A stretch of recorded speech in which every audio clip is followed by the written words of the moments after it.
Assalamualaikum warahmatullahi wabarakatuh. Salam sejahtera bagi kita semua. Pada pertemuan kali ini, izinkan saya untuk menjelaskan sedikit terkait dengan pengantar computer vision.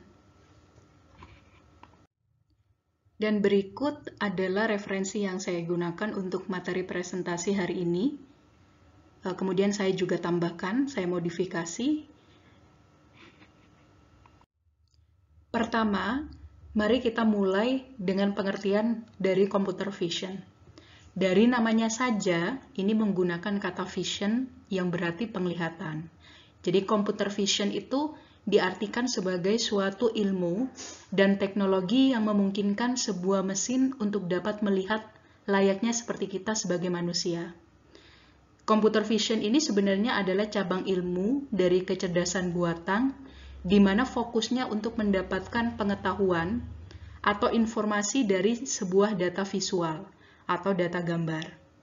Nah, data visual ini sebenarnya tidak hanya berupa gambar saja, tetapi juga bisa di dalamnya termasuk data video. Nah, kemudian bentuknya juga bermacam-macam, mulai dari video sequence, depth image, yaitu gambar yang memiliki presisi tinggi untuk setiap pikselnya, kemudian juga view dari banyak kamera, dan multidimensional medical data, dan lain sebagainya. Jadi secara sederhananya, computer vision ini berhubungan dengan bagaimana kita membuat komputer untuk dapat memahami gambar dan video. Nah, contohnya seperti gambar berikut. Nah, ada objek apa saja, ada pemandangan apa saja, kemudian di mana letak dari cars atau objek mobil, kemudian juga seberapa jauh kira-kira bangunan yang terlihat di gambar berikut ini. Ya, jadi istilahnya bagaimana komputer bisa memahami objek-objek yang ada di image, kemudian juga bagaimana hubungan dari objek yang ada di data visual. Untuk dapat mewujudkan yang namanya computer vision, nah tentunya kita butuh beberapa komponen yang mendukung. Nah, ini sama halnya seperti manusia. Jadi kita untuk dapat melihat membutuhkan suatu alat penglihatan, yaitu berupa mata. Nah, untuk mesin juga sama prinsipnya. Jadi membutuhkan alat juga, yaitu berupa kamera yang dapat menangkap scene sebagai visual input. Nah, scene ini apa? Scene ini adalah pemandangan dari dunia nyata dan lingkungan di sekitar kita yang berisikan objek-objek dan juga permukaan. Nah, di mana scene tersebut menyimpan suatu makna. Nah, jadi untuk dapat melihat scene, mesin membutuhkan alat berupa kamera dan juga bantuan pencahayaan atau lighting. Nah, sama seperti manusia. Jadi kalau kita tanpa cahaya, kita tidak mampu melihat suatu objek di sekitar kita.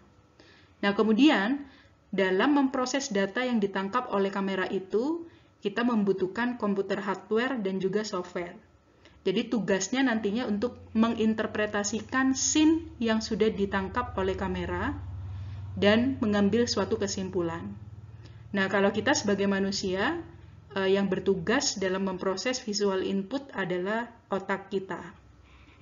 Nah, jadi cara kerja dari computer vision itu sebenarnya mirip seperti cara kerja dari indera penglihatan manusia. Oke, namun tentunya walaupun pada dasarnya computer vision itu meniru cara kerja dari penglihatan kita sebagai manusia ya, tentunya pasti ada perbedaan dari cara kerja penglihatan manusia dan juga penglihatan mesin. Perbedaannya ditunjukkan oleh perbandingan gambar berikut. Nah, jadi manusia itu melihat objek, kemudian juga pemandangan, pola, dan orang itu sebagaimana adanya. Nah, seperti contoh pohon di hutan, orang di dalam mobil, awan di langit, atau buku di rak, atau objek-objek lain, nah seperti gambar sebelah kiri ini. Nah, jadi manusia merasakan hal-hal sebagaimana adanya dan mempertahankan apa yang mereka kenali, kemudian menyimpannya di dalam otak sampai mereka menemukan hal-hal itu lagi. Oke, itu cara kerja penglihatan kita. Nah, berbeda dengan mesin atau komputer. Jadi mereka memproses objek itu sebagai gambar digital. Nah, yang diartikan sebagai sebuah matriks yang terdiri dari sejumlah elemen. Nah, masing-masing elemen ini memiliki posisi pada bidang kartesian. Nah, dengan koordinat X dan Y. Dan nilai yang terkait dengan warna pada setiap pikselnya. Jadi setiap titik mengandung nilai. Nah, elemen-elemen inilah yang disebut sebagai piksel atau unit minimum dalam pengukuran gambar digital.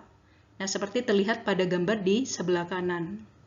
Jadi angka-angka tersebut bisa direpresentasikan menggunakan bilangan biner ya, kalau itu gambar hitam putih. Kemudian juga kalau hitam berarti dinyatakan dalam bilangan biner 1, kalau kosong atau putih itu dinyatakan dengan 0. Nah, untuk gambar berwarna, biasanya setiap piksel atau titik dalam gambar itu diwakili oleh kombinasi 3 nilai, yaitu kombinasi nilai RGB, merah, hijau, dan biru. Oke, kemudian juga computer vision itu sebenarnya sangatlah susah ya dan kompleks, sama seperti cara kerja dari penglihatan kita. Nah, karenanya dalam memahami computer vision itu dibutuhkan pengetahuan yang sifatnya multidisiplin. Oke, di antaranya terkait dengan pengetahuan neurobiologi, kemudian juga komputer grafik, kemudian pemrosesan sinyal, matematika, robotik, kemudian kecerdasan buatan juga yang di dalamnya nanti ada juga machine learning. Nah, namun secara general, computer vision itu terkait dengan dua hal, yaitu machine vision dan juga image processing. Oke, sekarang yang menjadi pertanyaan, mengapa ada computer vision dan mengapa computer vision itu penting? Jawabannya adalah karena ilmu computer vision sangat potensial dan dapat diterapkan dalam banyak aspek. Nah, contohnya semisal di bidang kesehatan. Nah, kita dapat katakanlah mendeteksi suatu penyakit dengan bantuan image processing, deteksi kanker, deteksi terkait dengan infeksi COVID, menggunakan gambar X-ray, kemudian juga deteksi tumor otak, dan lain sebagainya. Nah, dalam bidang keamanan pun computer vision juga bisa diterapkan. Nah, contohnya untuk mendeteksi penipuan, kecelakaan, dan beberapa tindakan kriminal lain menggunakan katakanlah dari data video. Nih, computer vision juga dapat diterapkan dalam dunia game. Nah, misalnya untuk kepentingan interaksi ya. Jadi memungkinkan pemain untuk bergerak dan juga memberikan isyarat untuk mempengaruhi permainan. Oke, daripada kita menggunakan tombol yang katakanlah kurang interaktif ya. Nah, jadi karakter dalam game juga dimungkinkan untuk meniru gerakan-gerakan pemain, kemudian juga meresponnya. Nah, jadi istilahnya dapat membuat gamenya lebih interaktif dan juga lebih menyenangkan. Kemudian juga computer vision seperti kita ketahui sekarang banyak sekali dipakai dalam teknik autentikasi ya. Nah, misalnya facial authentication. Nah, jadi katakanlah proses dalam memverifikasi identitas seseorang dengan menggunakan karakteristik dan fitur wajah mereka sebagai pengenalnya. Oke, jadi memang sangat potensial dan dapat diterapkan dalam berbagai aspek di kehidupan kita. Oke, terkait dengan sejarahnya sendiri, jadi awalnya computer vision ini dimulai pada sekitar tahun 1960-an ya. Awalnya pada saat itu Marvin Minsky dari MIT, nah ini meminta mahasiswanya, jadi memberikan tugas kepada mahasiswanya yang bernama Gerald J. Nah ini tugasnya adalah untuk menghubungkan kamera ke komputer dan membuat komputer menggambarkan apa yang dilihatnya. Oke, kemudian juga menjelaskan bagaimana caranya komputer bisa menggambar apa yang dia lihat gitu. Oke. Kemudian dari situ, dari sini kemudian berkembang proses interpretasi dan kemajuan-kemajuan lain ya dalam penafsiran gambar, termasuk juga mengintegrasikan ilmu pengetahuan lainnya dalam mendapatkan hasil analisis yang lebih akurat ya dalam computer vision. Nah, sampai tahun 2000-an, di mana pengembangannya sangat beragam dan diterapkan dalam banyak aspek. Nah, kemudian bagaimana computer vision diterapkan sekarang ini? Oke, berikut beberapa contoh dari state of the art-nya ya dari computer vision. Nah, ini salah satunya diterapkan dalam teknologi OCR atau Optical Character Recognition, yaitu teknologi scanner yang digunakan untuk mengkonversi suatu file menjadi bentuk teks. Contoh lainnya terkait dengan digit recognition. Jadi bagaimana mengenali angka melalui pola dalam gambar. Kemudian juga terkait dengan face detection. Nah, seperti yang saya bahas sebelumnya ya. Jadi deteksi wajah adalah teknologi komputer berbasis kecerdasan buatan, yaitu computer vision yang digunakan untuk menemukan dan mengidentifikasi wajah manusia dalam gambar digital. Nah, teknologi deteksi wajah ini dapat diterapkan ke berbagai bidang, termasuk keamanan, biometrik, terkait dengan penegakan hukum, hiburan, dan keselamatan pribadi, misalnya untuk melacak katakanlah orang ya secara real time. Oke, kemudian selain face detection ada juga smile detection atau bahkan atau disebut juga emotion recognition ya.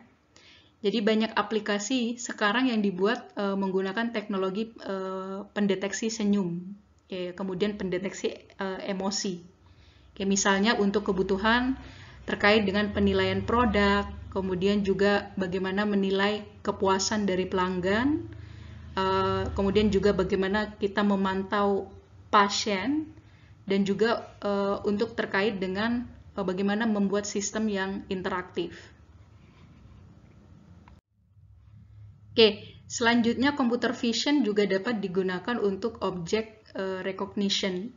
Nah, penggunaannya dan manfaatnya pun juga sangat luas ya. Contohnya seperti gambar berikut. Jadi item belanja kita ketika di supermarket itu bisa diawasi dengan teknologi computer vision. Jadi bisa dideteksi dan juga diverifikasi. Jadi istilahnya tidak akan ada barang belanjaan yang terlewat dari proses perhitungan di kasir. Oke, jadi akan meminimalisir kerugian ya dan juga penipuan. Kemudian juga terkait dengan teknologi biometrik ya, yaitu pengukuran karakteristik fisiologis seseorang ya, seperti bagaimana kita mengenali sidik jari, pola mata, atau juga pola wajah. Nah, ini dapat digunakan nantinya untuk mengenali atau mengidentifikasi individu atau seseorang. Dan tak kalah penting juga computer vision itu juga memainkan peran penting dalam dunia hiburan. Misalnya untuk menangkap motion, kemudian memberikan efek visual ya, mengedit dan mengkomposisikan gambar, serta pelacakan fitur. Dan banyak juga film-film terkenal sekarang yang sudah menggunakan teknologi computer vision untuk menambahkan efek-efek visual, sehingga gambar yang dihasilkan dan video yang dihasilkan lebih menarik. Kita terkecuali dalam dunia olahraga ya, misalnya dalam permainan bola.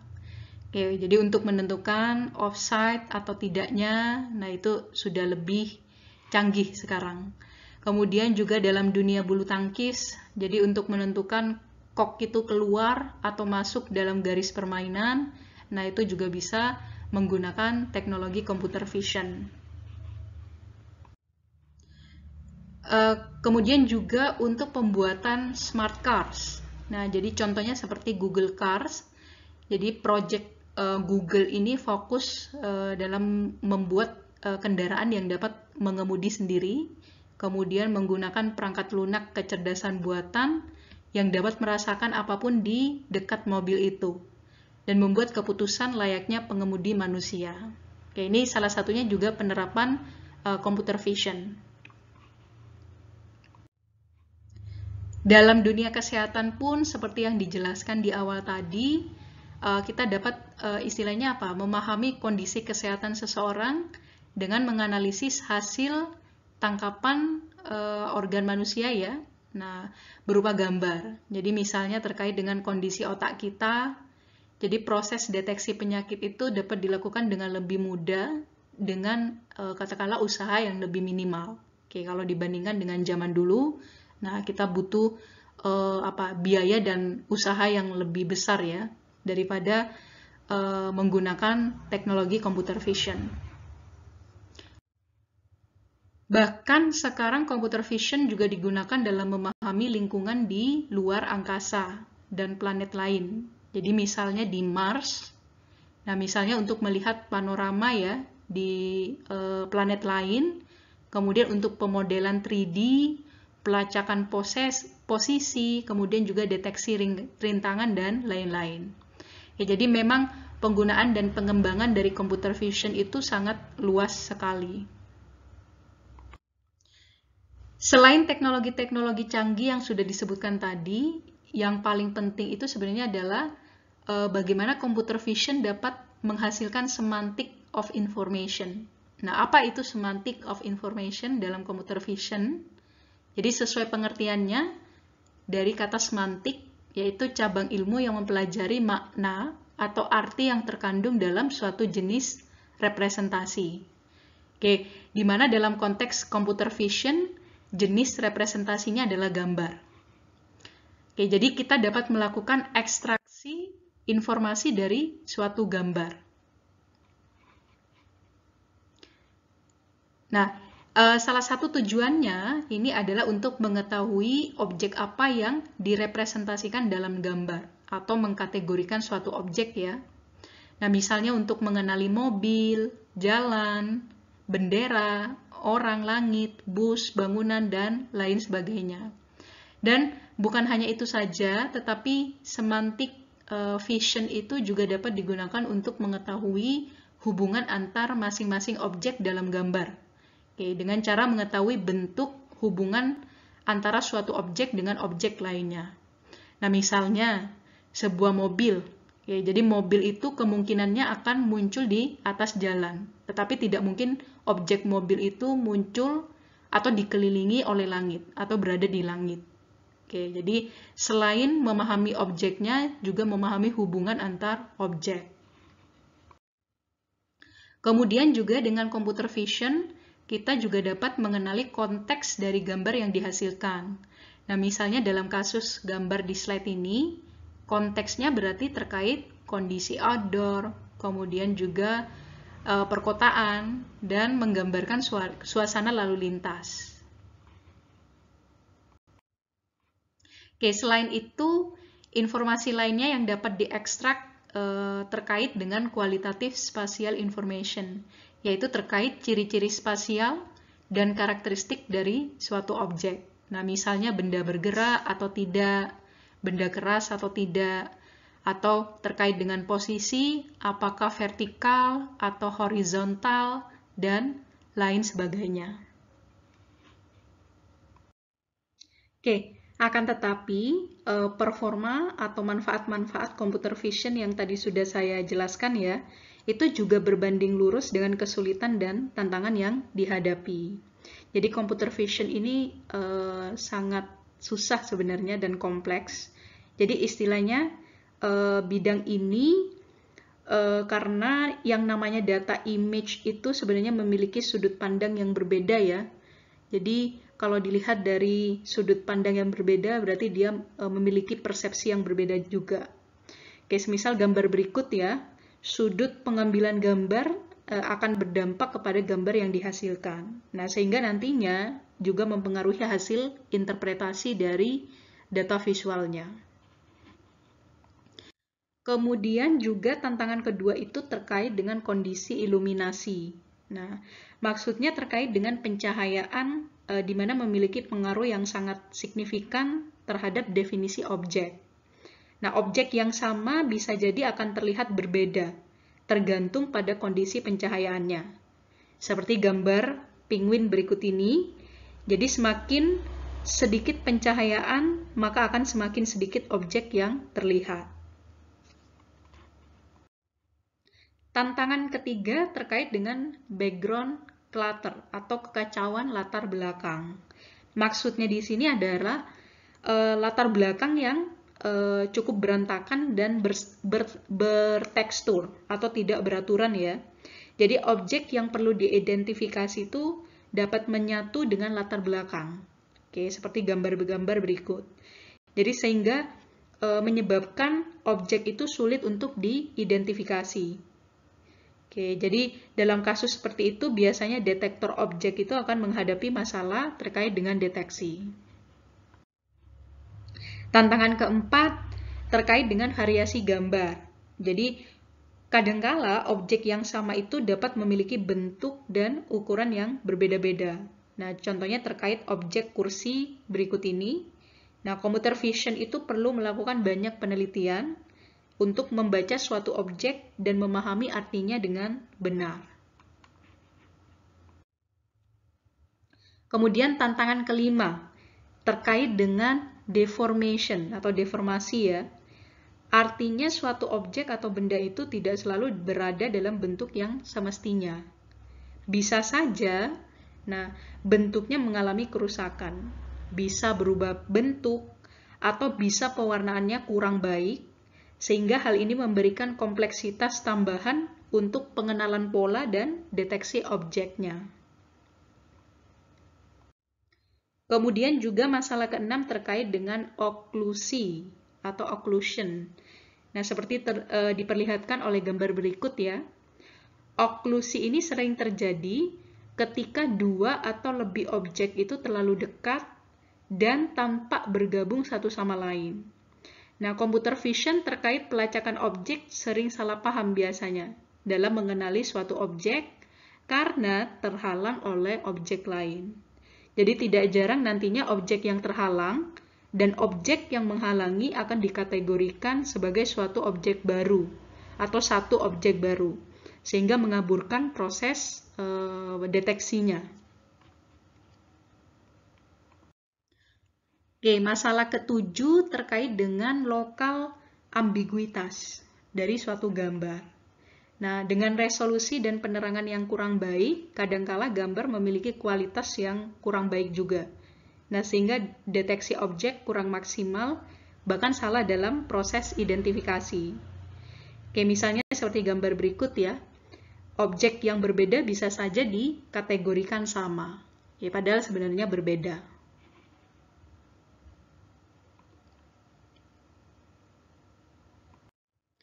Kemudian juga masalah persepsi, kadangkala juga ambigu ya. Jadi dari objek 3D misalnya, ini dapat diekstraksi gambar dua dimensi yang bermacam-macam dan persepsinya akan objek tersebut biasanya juga berbeda-beda. Nah, ini juga dapat menyebabkan ambiguitas.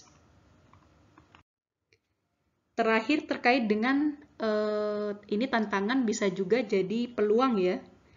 Jadi gambar itu sebenarnya sangat bisa dikatakan membingungkan dan kadangkala bisa membuat multitafsir ya atau multi penalaran. Nah, tetapi gambar itu juga dapat menyimpan informasi yang belum pernah diketahui sebelumnya. Nah, jadi ini bisa jadi suatu peluang atau di sisi lain bisa juga jadi masalah. Oke. Jadi peluang istilahnya apa? Peluang dalam mengungkap fakta-fakta yang ada di dunia sekitar. Nah, jadi kita bisa mengetahui hal-hal baru dari isyarat gambar. Nah, tugas kita adalah menafsirkan isyarat-isyarat tersebut dengan bantuan computer vision. Kemudian juga, ini selain dengan computer vision ada juga istilah computer graphics. Jadi yang pastinya keduanya berhubungan ya, tetapi ada perbedaannya. Nah, terlihat seperti pada slide ya. Jadi kalau grafik komputer itu menghasilkan data gambar 2 dimensi dari model 3 dimensi. Nah, sebaliknya kalau computer vision itu kebalikannya. Jadi digunakan untuk menghasilkan model 3 dimensi dari data gambar 2 dimensi.